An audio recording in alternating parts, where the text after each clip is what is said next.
Hey, everybody. I am so excited for this chat today with Greg Gallant, a true digital innovator and entrepreneur, CEO, and co founder of Muck Rack, and of course, the Shorty Awards. Greg, how are you? Doing great. How about yourself? I'm doing well. You're in Miami. I'm jealous. I'm here in freezing temperatures in Boston, but c'est la vie. We'll make the best of it. You have an incredible story. So, why don't we start from the beginning? An entrepreneur at the age of 14, and maybe give us a fast forward to your present day. Who is Muck Rack, and what are the Shorty Awards for those who might not be familiar? Sure thing. So let me try to cut. I'll try to give you the short version. I started my first business at 14, building websites for companies. This was in the late 90s when I had to convince companies that websites were a good thing to have. It wasn't obvious to most people back then that a company should have a website. So it was kind of an early, great experience learning a lot of businesses. Built websites for anything from a pharmaceutical trial company to a local chain of newspapers to a French philosopher. So really, really wide range of customers. Then kept that up throughout high school and college. When I graduated, I was kind of thinking, what would be interesting in digital media. And I'd always tried to read everything I could about starting companies. And now there's tons of great media like what we're doing right now, and blogs and tweets. It's easy enough to find entrepreneurs. But back in the day, it was pretty much just Inc. magazine. And every now and then you get some newspaper article and 500 words. So and so started a company, and it worked out well. And I was always like so hungry for information. I didn't know that many entrepreneurs. I was like, wait, what exactly do you do from this, just having this idea or being a solo entrepreneur to actually building an Hmm. enterprise? And I couldn't find any media. I couldn't find, pretty much any media on it that went really in depth. This was 2005 that I graduated college. And it was just when, wasn't even called podcast back then. There was this idea of RSS feeds with enclosures, not as sexy a name. And the idea was just that, like, hey, you could like enclose an MP3 in an RSS feed, and people could automatically get MP3s on their computer. And then the iPod was just out. A lot of people don't know the word podcast comes from iPods, but the iPod was I just did not know that. I learned something. Fantastic. yes. I was kept getting stuck. I went to college in Atlanta, so I kept getting stuck in Atlanta traffic. And I was like, why can't I just listen to interviews of entrepreneurs on my iPod? And there's this new technology that could get it downloaded there. So when I graduated, I started a podcast interviewing entrepreneurs, which now, is very common format that there's lots of podcasts out there where people want to interview people about how they did it. But back in 2005, no one had done it before to do a podcast interview series with entrepreneurs. So I launched the first one, Venture Voice. You can still find it on iTunes. And I started interviewing entrepreneurs. One of the early, some of the early people on there, I had Reid Hoffman, the founder of Hmm. LinkedIn, back when LinkedIn was a 50 employee company. Wow. And he's talking about everyone having their resume online, which seemed like an insane idea at the time. And now, of course, you'd feel it's weird if you found a professional who wasn't on LinkedIn. The founder of Yelp, John Bogle, the founder of the Vanguard Group and inventor of the Index Fund, all these awesome people as it started picking up steam. One of the people I had on the podcast was Ev Williams, the founder of this company called Odeo, which itself was a podcasting Oh, company. classic. Sure. Yeah, and Odeo was going along. So this is actually my podcast was the first podcast Ev was ever on, and we were both in the podcasting world early. So stayed in touch a bit, and then I watched how Odeo never quite worked out, but Ev pivoted to this little side project called Twitter. So that led me to sign up for Twitter really early. I got @Gregory on Twitter, and later on just @Gregory on Instagram, just by being an early adopter of both. And then I saw kind of his social media was birthing, like, hey, there's all this interesting content on social media. And what was really different, starting with Twitter, was before Twitter, social media was really just about your friends. There was Friendster and Hmm. even Facebook, but at the time, Facebook, you could only get content from people who were your actual friends. There was no concept of someone being good at Facebook to many people. You could only be good at Facebook to your group of a couple hundred friends from college. So I'm like, oh, this is really interesting. Social media is becoming more like media. so people could actually be good at it, but there's no way to discover who's worth following. That was before all the algorithms took over, and you only got content from people you chose to follow. So I had this idea that we could launch an award show. We could find who's best on social, and people could vote for who's the best on social. So we figured we were looking for a name. This is my co-founder Lee Summel and I, and we had an $8 branding budget, which is what it costs to buy a name on GoDaddy. And we were like, well, tweets are short, so let's call it the Shorty Awards. And that was the birth of the Shorty. Still going now as a real thriving award show in business, and kind of just took off virally. Within the first 24 hours, it was the top trending term on Twitter. And it was really unlike anything I'd ever done before or since, where usually when you have an idea, the expectation is you got to spend years, toiling in, oblivion, no one knowing who you are and pounding on doors. And I've done that with plenty of businesses. But with the Shorties, it was the opposite. Within 24 hours, top trending term on Twitter. We got covered by the Wall Street Journal, New York Times, BBC, a whole bunch of other publications. And we kind of had to drop everything and just figure out how to put it on a word show, which we did in 2 months. But what we took away coming out of these Shorties, I saw hey, there are all these journalists on social media figuring out what to write about, promoting their work, which was a really new thing, because before that, journalists, they weren't allowed to have blogs because their employers were like, hey, you can only write for us. And Twitter was the first time journalists could kind of have their own place on the internet. So we thought, hey, it'd be cool if there was a site where you could find all the journalists one place. Then that took the idea of taking the idea of a muck raker, which is a term coined by Teddy Roosevelt to refer to investigative journalists. Of course, yeah. It's funny, it was originally derogatory, but over the years, journalists really took it as a point of pride. So the idea of a muck raker, a kind of honorable, positive term for journalists, along with the idea of a newspaper rack or a magazine rack, a place where you could get all the news in one place, and then combine it again, $8 branding budget. Muckrack.com was free, no one had registered it yet. So we built the first version of Muck Rack in a couple of weeks. Originally just a free site for journalists. We had over 10,000 journalists request to get on there in the first year. And then being in New York at the time, I kept running into PR people, and they were all like, oh, I use your site to figure out who to pitch. It's like, oh, wait a minute, we're solving this whole problem for this profession. And we didn't even mean to. What if we actually built tools to serve them, and built tools with that use case in mind, and then hey, we could probably charge for it. So a couple of years later, by late 2011, we relaunched Muck Rack, where we kept all the part for journalists free, and there's still a ton of free resources on Muck Rack, both for journalists and general news enthusiasts. And then we made this whole part of the site, this whole software platform for PR people, initially to help them find the right journalists to pitch and kind of that whole pitching process.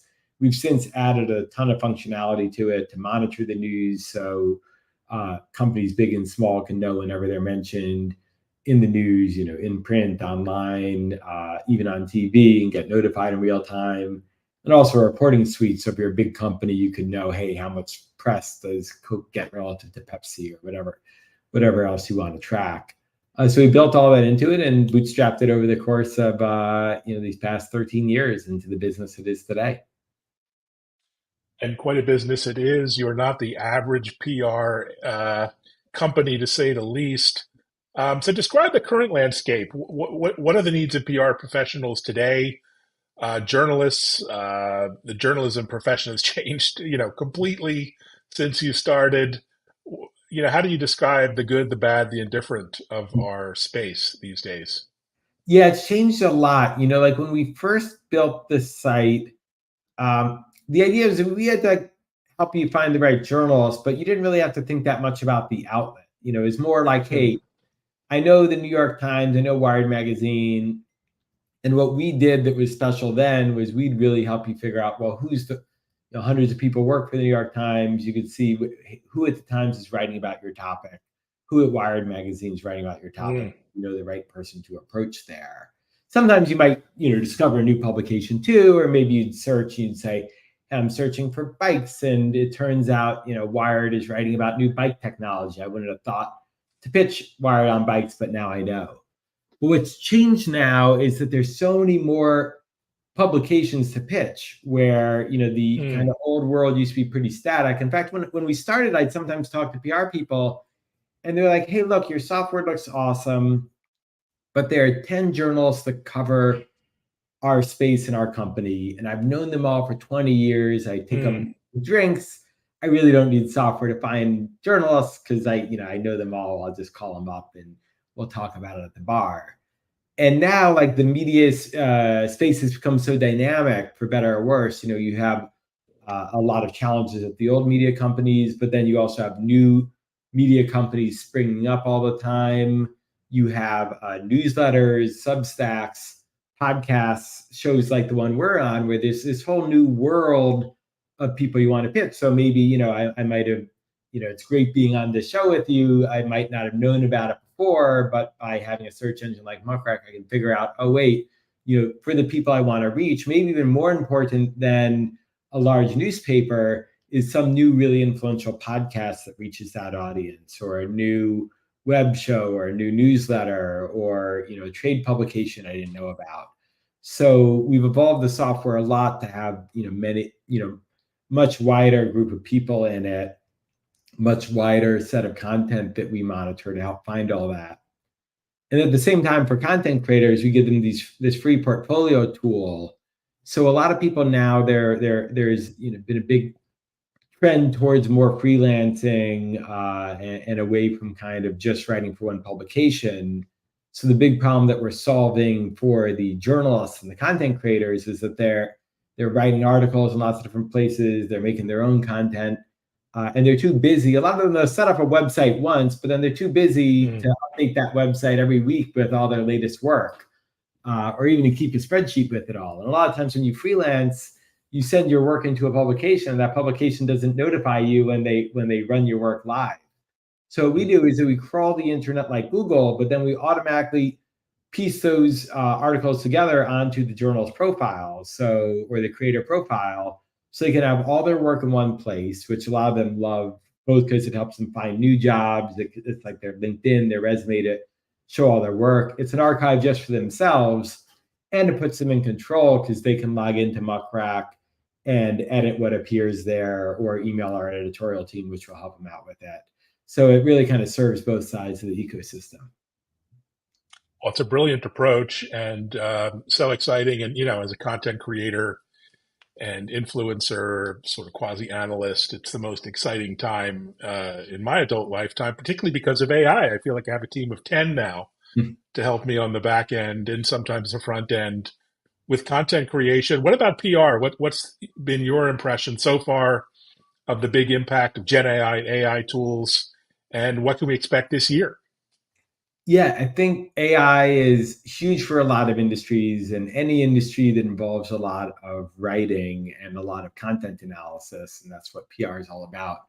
So AI, like it or not, it has a huge impact on PR. And we've been very quickly adding more and more into our software to help both PR people and journalists take advantage of it to be more effective professionals. And just to back up, and we've been using AI for many years. We use machine learning, which is a big type of AI we've been using going back at least half a decade, to help us analyze all these news articles and figure out, match them with the right journalists and get things like sentiment about the article. But now there's a lot more possibilities, both to do better analysis of articles and, of course, to do generative AI. So we've already launched quite a few features, including PressPal, which is a free tool that we launched to help people not only draft press releases, which is something where, of course, you're not going to just use what AI spits out. But let's be honest, a lot of formulaic elements to press releases. People are already using templates. So it very quickly gets a PR professional to like a first draft of a press release. They can edit that and save time and focus more on like, okay, well, what's an interesting quote? How do we spread this news? But in addition to that, based on what's in the press release, it figures out who are some journalists that you should send this press release to, because you don't send the press release to anybody, it doesn't feel any good. We've also launched a tool so that if you build a media list in Muck Rack, which is basically a list of journalists that you might want to pitch or invite to an event where things interact with it, it'll automatically figure out based on the folks that you have in that list, who else should you consider adding to it. Kind of like Oh, when you make wow. a Spotify playlist and it's like, maybe you should listen to this song too, based on what you put in the playlist. So we found all these really interesting ways to add AI, and we're going to be doing a lot more this coming year. We have a great AI team at the company, and we've really one thing that separates us in our industry is all of our technology is very new, so it's very easy for us to add this kind of functionality to it. I think what it'll do is it'll give PR people a lot of leverage on their time, the same way that if you were in finance before the spreadsheet was invented, you had to spend all this time every time you wanted to run a new model. You'd have to spend hours and hours running the calculations again, and you'd probably mess up and have to go back and redo it. And being able to run these calculations quickly was probably this big competitive advantage. Spreadsheet came out, but we didn't, you don't see lots of finance people running around now not knowing what to do. You can do much more advanced analysis now. So that's what we're really, really excited for, is like enabling the PR profession and the journalism profession to kind of stop spending time on the really basic elementary parts of the job and really kind of level up to the more strategic level. Yeah, wonderful thought. So you actually caught my attention originally from your really unique, strong perspective on remote work and advocacy thereof. And this tweet really caught my attention of yours. It was in Mexico, obviously. Your team gathering, over 200 folks getting together. What a wonderful picture. First of all, how was the trip last month? And tell us about your thoughts on remote work and culture and anything else therein. Sure thing. So we're a fully remote company. So what you're witnessing now is our first ever of what will soon be a regular annual gathering for our company, where you can see, we brought people together from all over the world. And a lot of these people were meeting for the first time. There were a lot of people who never met anyone else at our company before. People who live in cities with other people in our teams, they get hub budgets, they can hang out together. So maybe they'd only met people in their city or at a smaller team offsite. But this was our first time bringing everyone together in person. It was super powerful. So, and I think this is a good point, and I'll back up to remote work, but just because you're remote, or we like to say distributed, because we're not really remote from anything because there's no headquarters. But just because you're distributed doesn't mean you can't meet in person. It just means you're not forcing everybody to the same office every day, and you're taking advantage of the best talent all over the country and all over the world. So backing up, ever since we started the company, I'd say we were kind of like remote or distributed first. Like we used to have an office. We used to be, I guess what people would call hybrid now, where we had an office in New York, and about half the team was living elsewhere in the country or the world. So they, of course, didn't come to the office because they were working from home, and anywhere from North Carolina to Ohio to Chicago to Texas to various parts of Canada and even Italy, Argentina, all over the world. And then the New Yorkers, we were like, well, you know what? Like, why would we ever force the people who happen to live in New York to come to the office? It's kind of silly to be like, well, you have to come to the office because you live in New York, but you might have a peer or even your boss lives somewhere else that doesn't come to the office. So you had this really nice office in Soho, but on the average day, only half the company would come because we had this very flexible policy. And it wasn't like, oh, you have to get your manager approval or schedule it. It was like, you wake up that morning, you decide if you want to come in or not. Some people would even come in, once a month, even though they lived half an hour from the office. So then the pandemic hit, and of course we closed the office. As the guidelines had everybody do, and we grew a lot. And so by the time our lease was up a year later, this was August 2021, only a third of the company was in the New York area. Not because we lost any of the New Yorkers, but just because the new people we hired were disproportionately out of New York. Even our leadership team was already distributed. And still, though, we were reticent about getting rid of the office because I was thinking, like, I remember in my 20s, like, it's fun going to the office, and a lot of people in New York are in cramped apartments. So I was like, well, maybe the New Yorkers, want to be in an office. So we surveyed them, and all the New Yorkers were like, no, we want to work from home.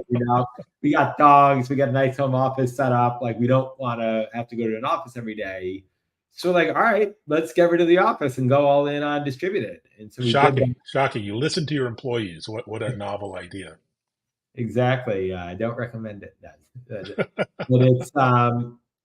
it's worked out really well. I mean, since the pandemic started, we're over triple the size. So, we've grown a lot. A lot of people are like, how do you know if it works? Well, it works. And I think actually it kind of promotes like a better working environment, because what I find happens when, I think a lot about like, what are the right metrics to track? And I really believe in, setting clear objectives for people, and and measuring performance against that, which I think is both good for the company and fair to employees. And what I find happens, I think most people would agree with that. But then what tends to happen in an office is that instead of really thinking through like, what are the right metrics, or are people performing in a meaningful way, people default to the easy wrong metrics, which is who shows up early and stays late. So you have someone on the team, they're coming in early, they're staying late, but maybe they're not effective. And you might have someone else, maybe they leave at 4 o'clock every day to go pick up their kid, but they're doing awesome. They're closing the most deals, they're writing the most code, and then they're coming online after they pick up their kid in the evening and getting work done, or maybe they're starting early in the morning. But in the old office world, like, that just kind of wouldn't be acceptable. Even if the person was a top seller, you'd be like, hey, look, I know you're selling more than anyone else, but it's bad for morale if you walk out of here at 4 p.m. It's the wrong message. And then, the boss stays till 7, and then everyone else wants to stay till 7. So, but it's kind of, there's a lazy way of managing. Whereas what you should do, I think, even in an office of knowledge, this is of knowledge workers, right? It's different if you're running, of course, yeah, or something, but of a knowledge working company. What you should be doing, even in office, I think, is figuring out, okay, well, given your position, what are you trying to do? Are you a salesperson? What's your quota? Are you a programmer? How many, what quality of code are we expecting, and how many features are we looking for you to launch, et cetera, et cetera. So, it's like, what you really should be doing, even in office, is like figuring out the metrics and judging according to that. But then but when you're distributed, like, you have to do that, which is great. And when you're in office, you don't have to. And I have all these people like, well, they ask me, like, if you're distributed, like, how do you know if anyone's working? And I always turn on them, and I'm like, well, how do you know if any of these people are hanging out in your office are working? Like, we should be doing the exact same things. It's just that I know I have to do it, and you probably think you don't have to do it, but in reality, you should be doing it. Oh, that's such a fun insight there. Let's talk about the entrepreneurial journey these days. It can be the best of times, the worst of times, I guess. Uh, Describe your journey. I mean, you were bootstrapped, I believe. You talked about your $8 branding budget. What are some of the common traits that you've seen from all the entrepreneurs you've interviewed and worked with, and of course your own journey? Any lessons you'd like to share as we start the new year? Yeah, sure thing. So with our story, it was we bootstrapped it all the way to scale up till last year, or I guess now to late 2022, when we raised our $180 million Series A, as we call it, Oh, yeah. growth round. Mazel tov. Congratulations. And we were profitable up till then, and we're still profitable. So we've been a big believer in as much as you can, being really capital efficient and scrappy in terms of how you go about building a business. I think it creates like a really great discipline.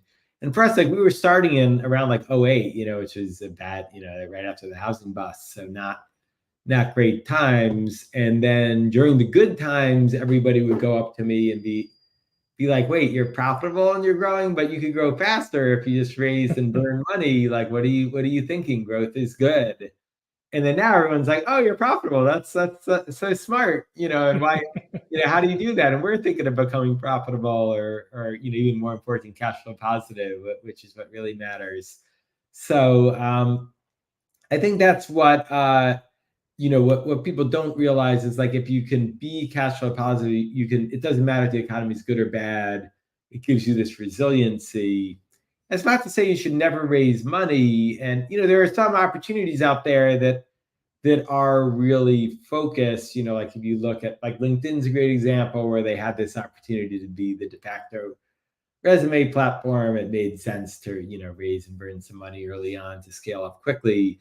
But that's the, very small minority of companies where you're playing for, like, hey, we have this opportunity to be, this kind of multi-billion-dollar huge cornerstone company, and the window of that opportunity is very short. And if you are going to play that game, you have to realize you're taking a huge risk, because even for a great venture capital firm, maybe one of 10 investments become like a LinkedIn or a Google, and then the other 9 don't do so well, and probably half of them go totally bankrupt, and the rest maybe return a few bucks for the investors, but the entrepreneurs and the employees don't make any money. So it's a much, I think it's a much, both more resilient and, for most entrepreneurs and employees, much better chance of doing well, in your career and creating equity value by doing it in a bootstrapped and sustainable manner. So as much as I can, I love to tell that story, because most of the people who you hear about through the venture route, which again, there's nothing wrong with, but just for every one person that does, and every one company and team that does well on venture, a lot do poorly. And then meanwhile, there's this whole universe of bootstrap profitable companies that tend to get less attention, but, in aggregate, probably creating a whole lot more value. Great point. Great insights. Social media, you get it. Your team clearly gets social. In my personal anecdotal experience, a lot of PR professionals and agencies don't quite get social. They're sort of detached in a way. What's going on there? What's happening with social media and the intersection of the PR landscape, and what could both their companies and their agencies be doing better, differently, to kind of be more effective in this new world of social, which is pretty fragmented and diverse.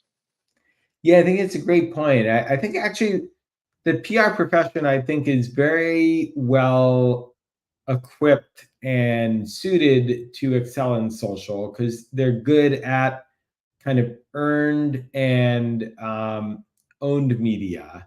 Whereas the marketing department, they're used to paying for media. And on social, you could do it either way. You could make your organic content. You could go pitch other people, just like you pitch journalists to tweet about you, to talk about you on their TikTok or their YouTube, et cetera. And that can be really effective. But I think what's been a bit unfortunate is that a lot of businesses have just seen, like, oh, social, let's just give that to marketing. And it's great to give social, part of social to marketing, the paid part, because they know how to, spend money and measure the spend and know if it's effective or not. But there's also, people can't forget, like, a lot of social is not that different than PR, and getting in the newspaper is like, you can just talk to these people who are creating content on social, and if you can convince them that what you're doing is going to be interesting to their audience, a lot of them will talk about you for free. And it's this huge opportunity there. And also, you can make content just like you'd write a press release. You can create your own content for social and have a really big organic following. So I think that we're at this point now where, a lot of PR people, to their credit, and PR agencies have done an awesome job building out social. There are a lot of companies where social lives under PR. But I do think, but behind your question is very valid. I think more often than not, social is largely given to the marketing department, and the PR people have kind of a periphery overview of it. So I think companies would be well served to ask more of their PR departments and their PR agencies for how they can contribute to the social strategy, rather than just thinking of it as something that lives within marketing. Yeah, well said. I think that's probably the future. Speaking of the future, we're here. We've arrived, 2024. What are you excited about over the next few weeks, months? Any travel, trips, events you're planning? Yeah, well, very excited about the year. We're working on rolling out a lot of new functionality, like I mentioned, with AI on our monitoring and reporting suites. just helping our customers with all the challenges that have come with all the changes in media that we talked about, and then leveraging AI in a powerful way to help them address that. And then again, similar to the Mexico photo that you showed, I'm a big believer in meeting people in person while running a kind of, especially because we're a distributed company, it makes it more powerful to get out there, meet our team members, meet our customers especially. So I'll be doing a lot of travel to meet with our customers and employees all over the world. And to me, it's Zoom is awesome. It's such a efficiency saver for doing coordination meetings and status check-ins. But I find like actually sitting down in person with the customer, I learn so much about what their challenges are, what their needs are. And then every year we go back and we figure, okay, what are we going to build? And it's always informed by the customer. And that's always been kind of a guiding light for our company. Yes, well, the success is amazing to see, and thanks so much just for sharing your insights, for being here. I'm honored, and I've learned a lot. And thanks everyone for watching. Reach out to Greg at Gregory on Twitter. I still call it Twitter. I refuse to call it X, but that's another story. And yeah, have a great year. Have a great month. Thanks, same to you, Evan, and thanks so much for making this show and for having me on it. It's been great. Thanks so much, and thanks everyone for watching. Take care, everyone. Bye bye.